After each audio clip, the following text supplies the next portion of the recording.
Hello guys, അപ്പോൾ നമ്മളിന്നിവിടെ പിസ്താ shell use ചെയ്തുകൊണ്ട് ഒരു ബോട്ടിലായിട്ടാണ് ചെയ്യാൻ പോകുന്നത്. അപ്പോൾ ഇതൊക്കെ അതിന് ആവശ്യമായിട്ടുള്ള സാധനങ്ങളാണ്. ഫസ്റ്റ് നമ്മൾ എന്ത് ചെയ്തു, ബോട്ടിലെടുത്തു. ആ ബോട്ടിലുള്ള മാർക്കിങ്സ് ഒക്കെ ഇല്ലേ, അതൊക്കെ പോകാൻ വേണ്ടി ഞാൻ ഒരു പാറക്കല്ല് വെച്ച് നല്ലപോലെ തേച്ച് വരച്ചതാണ്. കൈ മുറിഞ്ഞു. അപ്പോൾ ഇതൊന്നും കണ്ട് തളയരുത് രാമൻകുട്ടി എന്ന് എന്നോട് തന്നെ പറഞ്ഞുകൊണ്ട് നമുക്ക് അടുത്ത ഘട്ടത്തിലോട്ടങ്ങ് നീങ്ങാം. ഇനി കുറച്ച് വൈറ്റ് കളറും ഫെവിക്കും കൂടെ മിക്സ് ചെയ്തിട്ട് സ്പോഞ്ച് യൂസ് ചെയ്ത് ബോട്ടിൽ നന്നായിട്ട് ടാപ്പ് ചെയ്ത് കൊടുക്കുക. ഓൾമോസ്റ്റ് ഫസ്റ്റ് ലെയർ കഴിയുമ്പോഴത്തേക്ക് ആ ബോട്ടിലിൻ്റെ ബ്രൗൺ കളർ ഫെയ്ഡ് ആകും.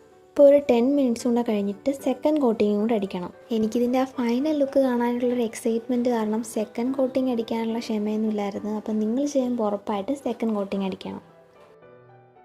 അപ്പം നമ്മളിതിലേക്ക് ബ്ലൂയിഷ് ഗ്രീൻ കളറാണ് കോട്ട് ചെയ്യാൻ പോണത്. നേരത്തെ പോലെ ഇതും നന്നായിട്ട് ടാപ്പ് ചെയ്ത് കൊടുക്കണം.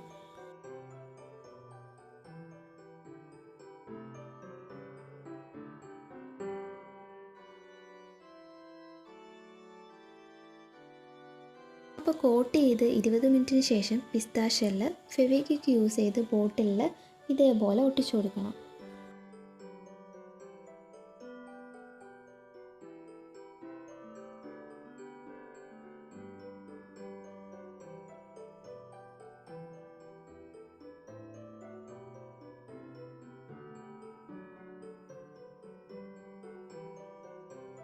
അപ്പം നമ്മളിതിലേക്ക് പിസ്താ ഷെല്ലെല്ലാം ഒട്ടിച്ചതിന് ശേഷം റെഡ് കളറ് കോട്ട് ചെയ്ത് കൊടുക്കും.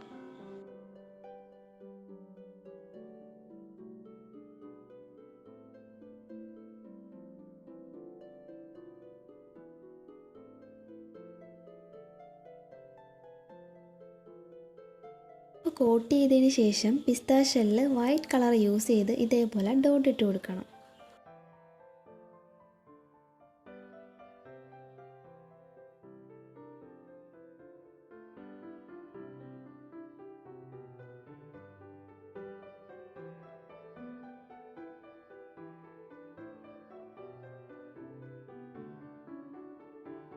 ഇനി ഇതിലേക്ക് ഗ്രീൻ കളർ യൂസ് ചെയ്ത് ഓരോന്നിനും തണ്ട് വരച്ചു കൊടുക്കാം.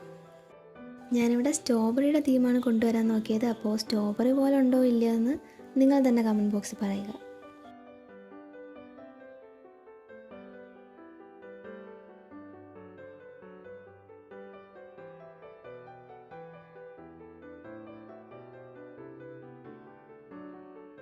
ഗെയ്സ്, അപ്പോൾ ഇതാണ് നമ്മുടെ ബോട്ടിൻ്റെ ഫൈനൽ ലുക്ക്. വീഡിയോ ഇഷ്ടപ്പെട്ടാൽ ലൈക്ക് ചെയ്യാനും സബ്സ്ക്രൈബ് ചെയ്യാനും മറക്കണ്ട. Thanks for watching.